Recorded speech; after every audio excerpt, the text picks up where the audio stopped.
April is National Child Abuse Prevention Awareness Month, and in this sponsored interview, Lorianne Thorpe from PCA Utah is joining me to talk about the 4 types of child abuse, how to spot those, what to do. Welcome. Thank you so much for being here, having this conversation with us all month. Thank you. It's my pleasure. So PCA Utah, just remind us what it is that you do, the message that you spread there. So Prevent Child Abuse Utah is a 40-year-old nonprofit. We celebrated our birthday just this last year. And our sole purpose is to raise awareness of and prevent child abuse from happening. We need you. And yes. I love that this is the time we can just keep having the conversation, create more awareness. Lorianne, when I think of child abuse, when I hear that, I think it could be physical, it could be sexual, but the 4 types, so those 2, plus neglect and emotional. Let's dive in and talk about those 4.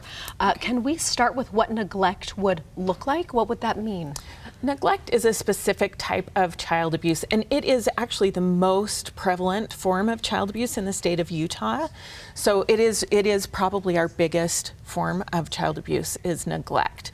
And what neglect means is that a parent is either unable or unwilling to care appropriately for a child. And so there may be a lot of reasons for that. Substance use, mental health are common reasons that we see why that might happen. So families really need resources to shore up those where there are deficiencies, or just where they might need a little bit more concrete support, right? Housing, food, clothing, all of those things that children have a right to have.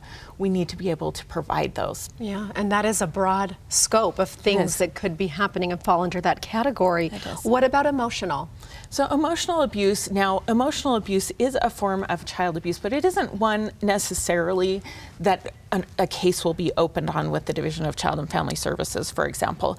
But it is something that parents and families want to be aware of and avoiding, right? It's continued demeaning language or making a child to feel like they aren't good enough. That kind of stuff can creep in a little bit. Sometimes we need parents to have the skills so that they know to avoid those things when they're experiencing stressors. They don't push those onto their kids, that there isn't, we talk to kids sometimes and we say it's when it's on purpose. That's the difference between, mom's a little stressed out and she's saying mean things versus ongoing, continued conversations where the child is made to feel And small. that emotional abuse, the effects can be just as deep and just as severe. Yes. Talk about the statistics in our state with sexual and physical abuse. So I don't have statistics for child physical abuse, but I know that it is not as prevalent as child sexual abuse or neglect. In terms of child sexual abuse, 1 in 7 children in the state of Utah has been sexually abused by the time they're 18 years old. And the really key thing to learn here is that it's often by somebody the child knows, somebody who's already in their life, not a stranger. Yeah, 90% of the time it's someone that the child knows and trusts. Talk about the significance of the pinwheel. So the pinwheel is a symbol of happy, healthy childhoods, and that is what we want. That's our goal. So we seek to educate and we seek to empower families and build them up so that they can have their children experience happy childhoods. Where can we go if we are suspecting that maybe a child that we know is suffering from one of the types of abuse that you've dived into with us? So the child abuse hotline is where you should call anytime you suspect.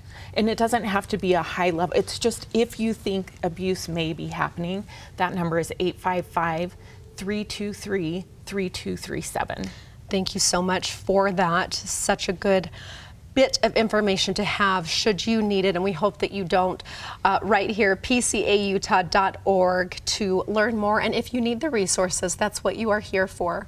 Yeah, and we actually have a conference April 25th and 26th this month. It's open to families, so if you want to learn more about how to create a strong family, we can help with that. So sign up and join us for our Joining Forces Conference.